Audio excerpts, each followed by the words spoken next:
नमस्कार, मैं राजीव कुमार, टीजीटी हिंदी प्रायोगिक विद्यालय क्षेत्रीय शिक्षा संस्थान NCERT मैसूर से आप तमाम विद्यार्थियों और दर्शकों का हार्दिक स्वागत करता हूं। आज मैं कक्षा 8वीं की हिंदी पाठ्य पुस्तक दुर्वा भाग 3 में संकलित एक खूबसूरत सी कहानी को लेकर उपस्थित हुआ हूं। लेकिन उससे पहले आपको एक प्रश्न का उत्तर बताना है। प्रश्न यह है कि प्रत्येक वर्ष 20 मार्च को हम कौन सा दिवस मनाते हैं?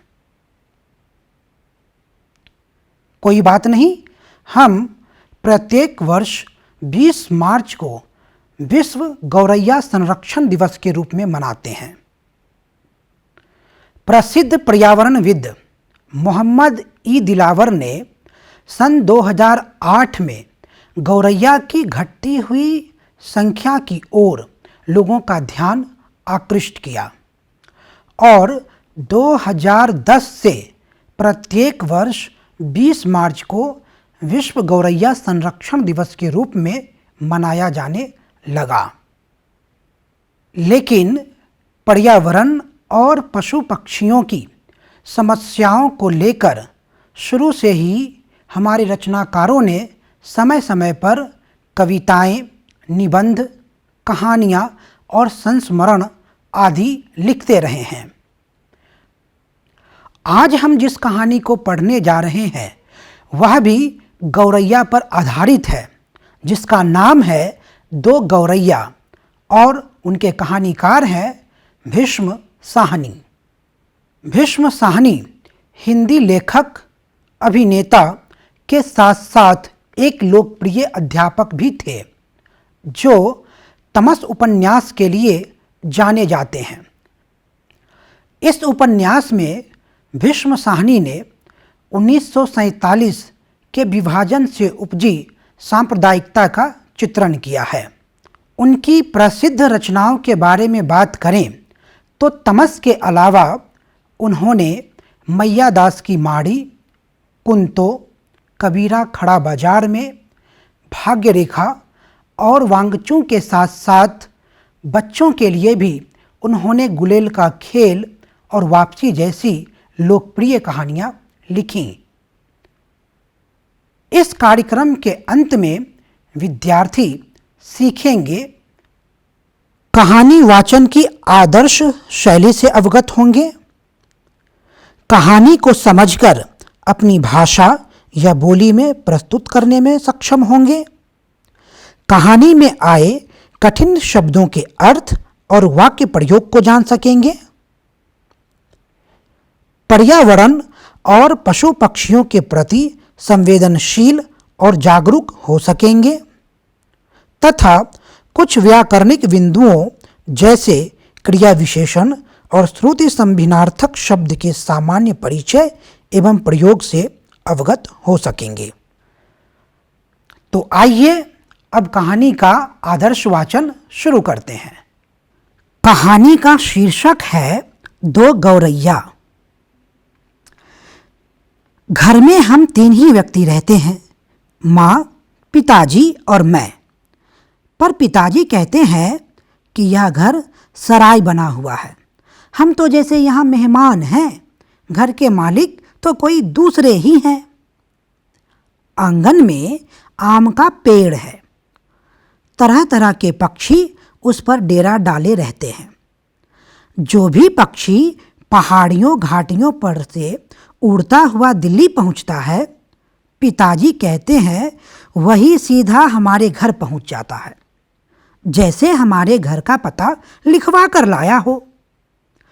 यहाँ कभी तोते पहुंच जाते हैं तो कभी कौवे और कभी तरह तरह की गौरैया। वह शोर मचता है कि कानों के पर्दे फट जाएं, पर लोग कहते हैं कि पक्षी गा रहे हैं। घर के अंदर भी यही हाल है, बीसियों तो चूहे बसते हैं, रात भर एक कमरे से दूसरे कमरे में भागते फिरते हैं। वह धमा चौकड़ी मचती है कि हम लोग कभी ठीक से सो भी नहीं पाते। बर्तन गिरते हैं, डिब्बे खुलते हैं, प्याले टूटते हैं। एक चूहा अंगीठी के पीछे बैठना पसंद करता है। शायद बूढ़ा है, उसे सर्दी बहुत लगती है। एक दूसरा है जिसे बाथरूम की टंकी पर चढ़कर बैठना पसंद है, उसे शायद गर्मी बहुत लगती है। बिल्ली हमारे घर में रहती तो नहीं, मगर घर उसे भी पसंद है और वह कभी कभी झांक जाती है। मन आया तो अंदर आकर दूध पी गई, ना मन आया तो बाहर से ही फिर आऊंगी कहकर चली जाती है। शाम पड़ते ही 2-3 चमगादड़ कमरों के आर पार पैर फैलाए कसरत करने लगते हैं। घर में कबूतर भी हैं। दिन भर गुटर गूं का संगीत सुनाई देता है। इतने पर ही बस नहीं, घर में छिपकलियां भी हैं और बर्रे भी हैं, और चींटियों की तो जैसे फौज की छावनी डाले हुए हैं। अब एक दिन 2 गौरैया सीधी अंदर घुस आईं और बिना पूछे उड़ उड़ कर मकान देखने लगीं। पिताजी कहने लगे कि मकान का निरीक्षण कर रही हैं कि उनके रहने योग्य है या नहीं। कभी वे किसी रोशनदान पर जा बैठती तो कभी खिड़की पर, फिर जैसे आई थीं वैसे ही उड़ भी गईं। पर 2 दिन बाद हमने क्या देखा कि बैठक की छत में लगे पंखे के गोले में उन्होंने अपना बिछावन बिछा लिया है और सामान भी ले आई हैं और मज़े से दोनों बैठी गाना गा रही हैं। जाहिर है उन्हें घर पसंद आ गया था। माँ और पिताजी दोनों सोफे पर बैठे उनकी ओर देखे जा रहे थे। थोड़ी देर बाद माँ सिर हिलाकर बोलीं, अब तो ये नहीं उड़ेंगी। पहले इन्हें उड़ा देते तो उड़ जाती, अब तो इन्होंने यहाँ घोंसला बना लिया है। इस पर पिताजी को गुस्सा आ गया। वह उठ खड़े हुए और बोले, देखता हूँ ये कैसे यहाँ रहती हैं। गौरैया मेरे आगे क्या चीज़ है, मैं अभी निकाल बाहर करता हूँ। छोड़ो जी, चूहों को तो निकाल नहीं पाए, अब चींटियों को निकालेंगे, माँ ने व्यंग से कहा। माँ कोई बात व्यंग में कहें तो पिताजी उबल पड़ते हैं। वह समझते हैं कि माँ उनका मजाक उड़ा रही हैं। वह फौरन उठ खड़े हुए और पंखे के नीचे जाकर जोर से ताली बजाई और मुंह से श श श श कहा। बाहें झुलाईं, फिर खड़े खड़े कूदने लगे। कभी बाहें झुलाते, कभी श श श श करते। गौरैयों ने घोंसले में से सिर निकालकर नीचे की ओर झांक कर देखा और दोनों एक साथ चीं चीं करने लगीं और माँ खिलखिलाकर हंसने लगीं। पिताजी को गुस्सा आ गया। इसमें हंसने की क्या बात है? माँ को ऐसे मौक़ों पर हमेशा मजाक सूझता है।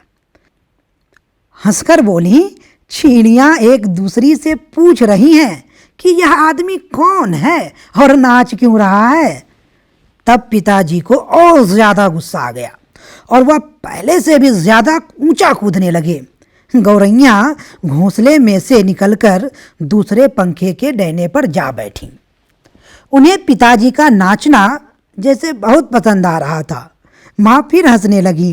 ये निकलेंगी नहीं जी, अब इन्होंने अंडे दे दिए होंगे।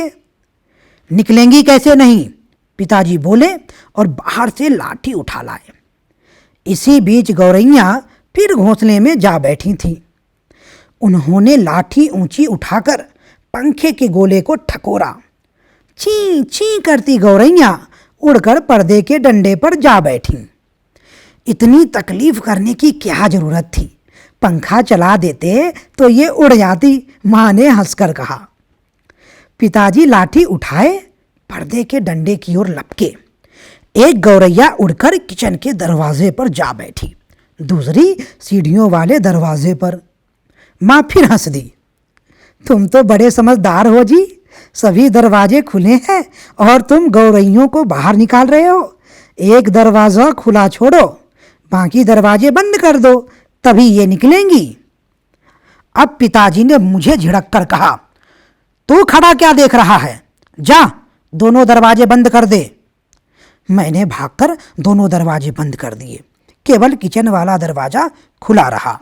पिताजी ने फिर लाठी उठाई और गौरैयों पर हमला बोल दिया। एक बार तो झूलती लाठी माँ के सिर पर लगते लगते बची। चीं चीं करती चिड़ियाँ कभी एक जगह तो कभी दूसरी जगह जा बैठती। आखिर दोनों किचन की ओर खुलने वाले दरवाजे में से बाहर निकल गईं। माँ तालियां बजाने लगीं। पिताजी ने लाठी दीवार के साथ टिका कर रख दी और छाती फैलाए कुर्सी पर आ बैठे। आज दरवाजे बंद रखो, उन्होंने हुक्म दिया। एक दिन अंदर नहीं घुस पाएंगी तो घर छोड़ देंगी। तभी पंखे के ऊपर से ची ची की आवाज सुनाई पड़ी और माँ खिलखिलाकर हंस दी। मैंने सिर उठाकर ऊपर की ओर देखा। दोनों गौरैया फिर से अपने घोंसले में मौजूद थीं। दरवाजे के नीचे से आ गई हैं, माँ बोली। मैंने दरवाजे के नीचे देखा। सचमुच दरवाजों के नीचे थोड़ी थोड़ी जगह खाली थी। पिताजी को फिर गुस्सा आ गया। माँ मदद तो करती नहीं थी, बैठी हंसे जा रही थी। अब तो पिताजी गौरैयों पर पिल पड़े।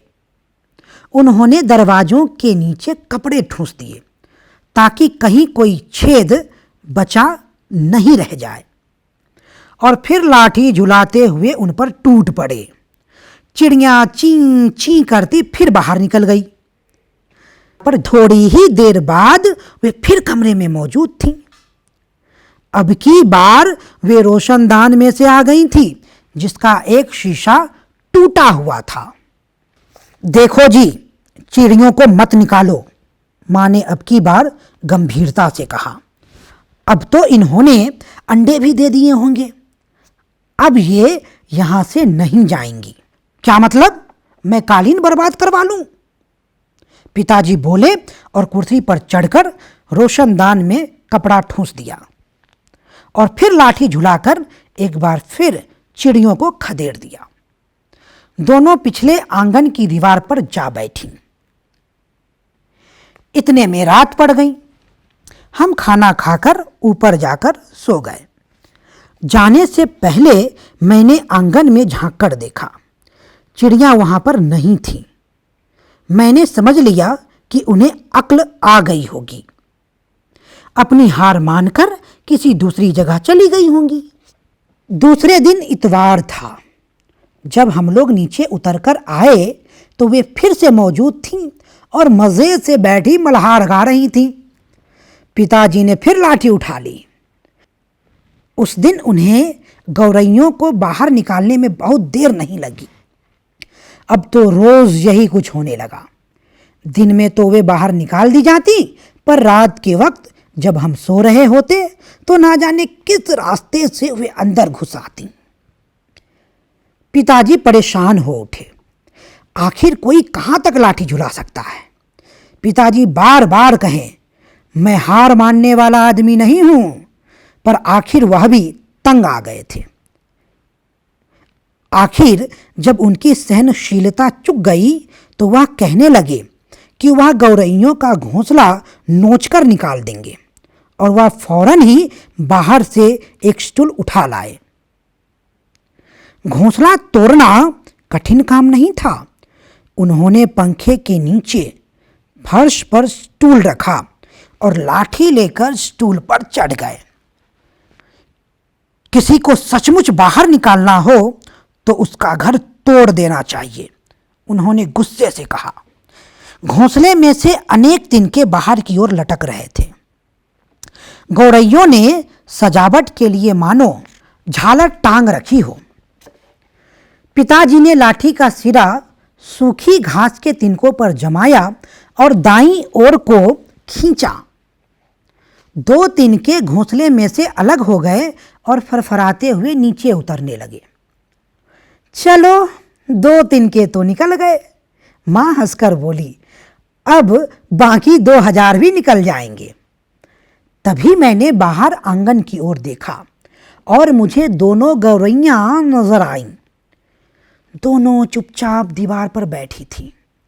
इस बीच दोनों कुछ कुछ दुबला गई थी, कुछ कुछ काली पड़ गई थी। अब वे चहक भी नहीं रही थी। अब पिताजी लाठी का सिरा घास के तिनकों के ऊपर रखकर वहीं रखे रखे घुमाने लगे। इससे घोंसले के लंबे लंबे तिनके लाठी के सिरे के साथ लिपटने लगे। वे लिपटते गए और घोंसला लाठी के इर्द गिर्द खींचता चला आने लगा। फिर वह खींच खींच कर लाठी के सिरे के इर्द गिर्द लपेटा जाने लगा। सूखी घास और रुई के फाहे और धागे और थिगलियां लाठी के सिरे पर लिपटने लगीं। तभी सहसा जोर से आवाज आई, चीं चीं चीं। पिताजी के हाथ ठिठक गए। यह क्या? क्या गौरैया लौट आई हैं? मैंने झट से बाहर की ओर देखा। नहीं, दोनों गौरैया बाहर दीवार पर गुमसुम बैठी थीं। चीं चीं चीं चीं फिर आवाज आई। मैंने ऊपर देखा। पंखे के गोले के ऊपर से नन्ही नन्ही गौरैया सिर निकाले नीचे की ओर देख रही थीं और चीं चीं किए जा रही थीं। अभी भी पिताजी के हाथ में लाठी थी और उस पर लिपटा घोंसले का बहुत सा हिस्सा था। नन्ही नन्ही दो गौरैया वे अभी भी झांके जा रही थी और चीं चीं करके मानो अपना परिचय दे रही थी। हम आ गई हैं, हमारे माँ बाप कहाँ हैं?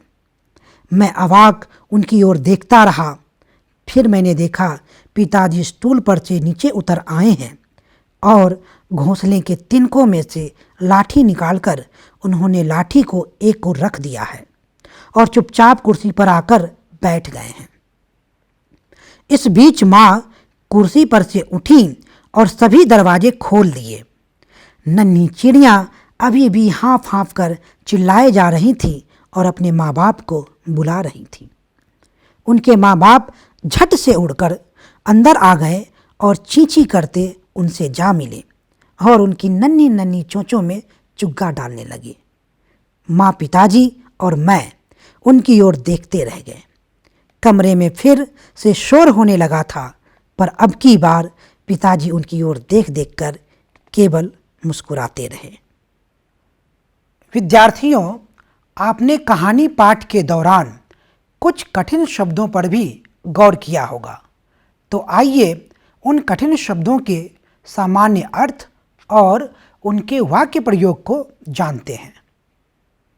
पहला शब्द है सराय, जिसका अर्थ है यात्रियों के रुकने की जगह।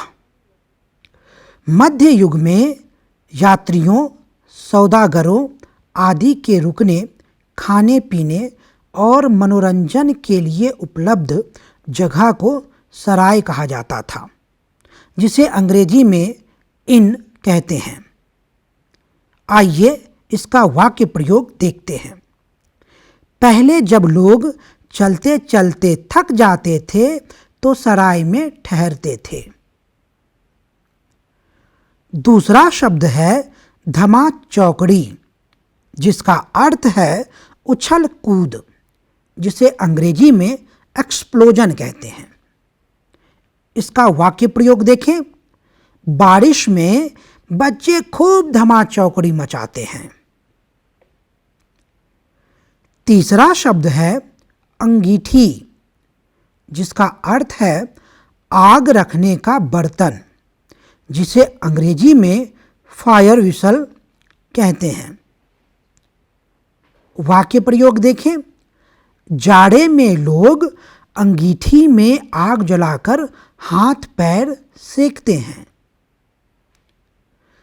चौथा शब्द है छावनी, जिसका अर्थ है वह स्थान जहां सेना या पुलिस के ठहरने की व्यवस्था होती है, जिसे अंग्रेजी में कैंटोनमेंट कहते हैं। इसका वाक्य प्रयोग देखें। सेनाएं अपनी छावनी में आराम करती हैं। पांचवा शब्द है रोशनदान, जिसका अर्थ है कमरे के अंदर जिस खिड़की या छेद के द्वारा रोशनी आती है, अंग्रेजी में जिसे स्काईलाइट कहते हैं। आइए इसका वाक्य प्रयोग देखें। चिड़िया रोशनदान के द्वारा घर में घुस आती थीं। छठा शब्द है इर्द गिर्द, यानी आसपास, जिसे अंग्रेजी में अराउंड कहते हैं। आइए इसका वाक्य प्रयोग देखें। हमारे घर के इर्द गिर्द आम और लीची के पेड़ हैं। सातवां शब्द है थिगलियां, जिसका अर्थ है छेद बंद करने के लिए टांका गया कपड़े का टुकड़ा या पैबंद, जिसे अंग्रेजी में पैचेस कहते हैं। वाक्य प्रयोग देखें। भिखारी थिगलियां लगे कपड़े पहनते थे। अंतिम और आठवां शब्द है परीक्षण, जिसका अर्थ है जांच, जिसे अंग्रेजी में टेस्टिंग कहते हैं। इसका वाक्य प्रयोग देखें। वैक्सीन बना ली गई है, किंतु परीक्षण होना बाकी है। तो आइए अब हम कहानी की मूल बिंदुओं पर चर्चा करते हैं। इस कहानी की पहली बिंदु है, यह शहरीकरण से उत्पन्न प्राकृतिक असंतुलन की कहानी है। शहरीकरण के कारण जंगलों का सफाया होता जा रहा है।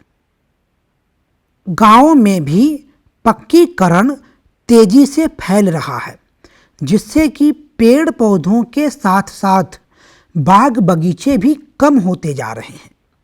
शहर से लेकर गांव तक मोबाइल टावरों एवं उससे निकलने वाले रेडिएशन से भी इनकी जिंदगी पर प्रभाव पड़ता है, जिसका परिणाम हमारे सामने है कि आज हमें उनके संरक्षण के लिए सोचना पड़ रहा है। यह कहानी मनुष्य और पशु पक्षियों के सह अस्तित्व की कहानी है। कहा जाता है कि गौरैया घरेलू पक्षी है। जहां इंसानों की बस्ती पाई जाती है, गौरैया वहां जरूर मिलती है। एक समय था जब गौरैया हमारे घर के आसपास झुंडों में चहकती फुदकती दिखाई पड़ती थी। कभी वह घर के छतों पर नजर आती थी, तो कभी नीम और बबूल के पेड़ों पर अपना आशियाना बनाती दिख पड़ती थी, तो कभी खेतों और घासों में दाना चुगती नजर आती थी। किंतु शहरीकरण और औद्योगिकीकरण की आंधी ने इनके आश्रय स्थलों को तहस नहस कर दिया, जिसमें जंगलों की कटाई मुख्य है। जिसका परिणाम यह हुआ है कि गौरैया हमें लगभग दिखनी बंद सी हो गई है। यह पक्षियों के प्रति हमें संवेदनशील बनाने की कोशिश करती है। इस कहानी को पढ़ते हुए आपने देखा होगा कि कहानी के नैरेटर बच्चे की जो माँ है, वह बच्चे के पिता से गंभीर होकर कहती है कि चिड़ियों को मत निकालो, लेकिन पिता अपनी जिद पर अड़े रहते हैं। लेकिन अंत में वे भी गौरैया और उनके बच्चों की चींची को सुनकर डंडारीचे रख देते हैं और माँ घर के दरवाजे खोल देती हैं।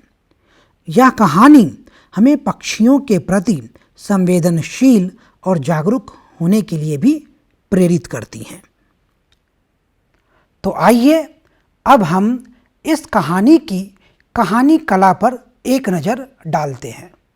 यह कहानी पति पत्नी के बीच संवाद शैली पर आधारित है।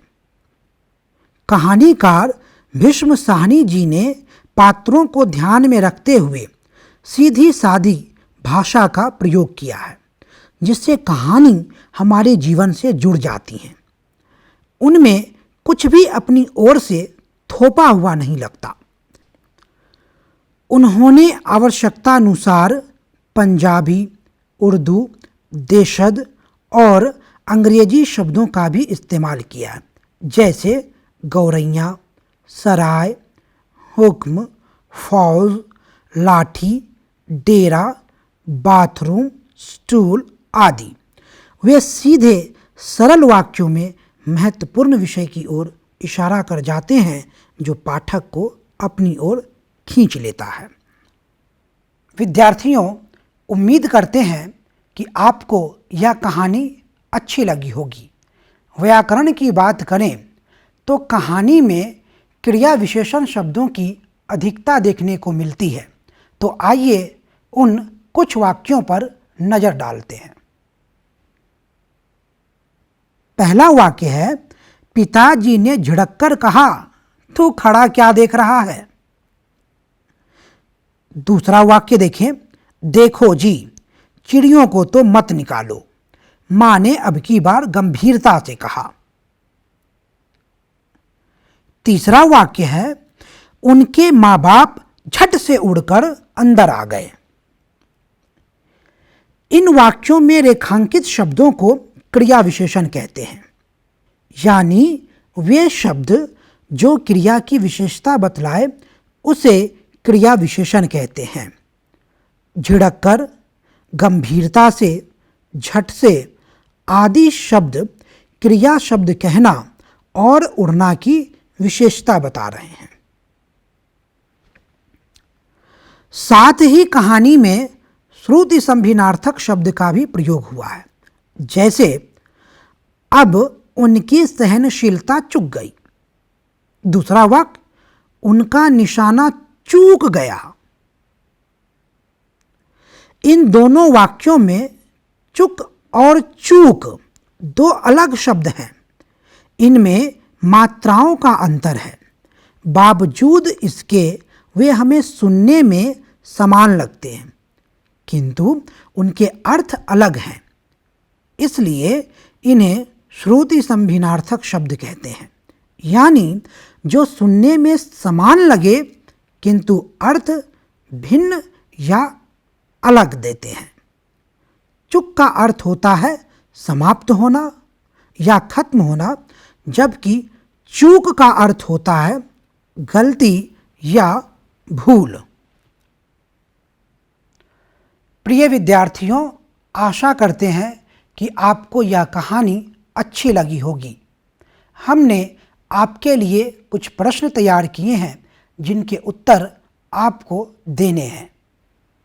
पहला प्रश्न है, पशु पक्षियों की घटती संख्याओं को हम कैसे कम कर सकते हैं? अपने विचार लिखिए। दूसरा प्रश्न है, प्रेमचंद रचित कहानी रक्षा में हत्या और विद्यानिवास मिश्र द्वारा रचित निबंध आंगन की गौरैया पढ़िए और बताइए आपको तीनों में से कौन सी कहानी ज़्यादा अच्छी लगी और क्यों। आप यह कहानी निम्नलिखित लिंक पर पढ़ सकते हैं। तीसरा प्रश्न है, क्रिया विशेषण और श्रुति संभिनार्थक शब्दों की सहायता से दो दोस्तों के बीच होने वाली बातचीत को अपनी उत्तर पुस्तिका में लिखिए।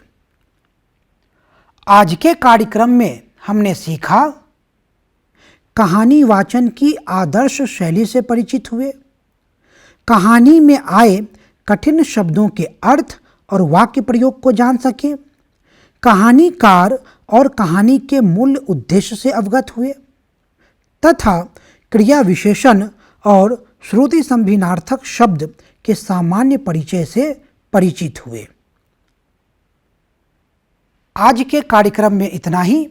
फिर मिलेंगे नए पाठ के साथ। तब तक के लिए घर पर रहें, पढ़ते लिखते रहें, स्वस्थ रहें, सुरक्षित रहें। धन्यवाद।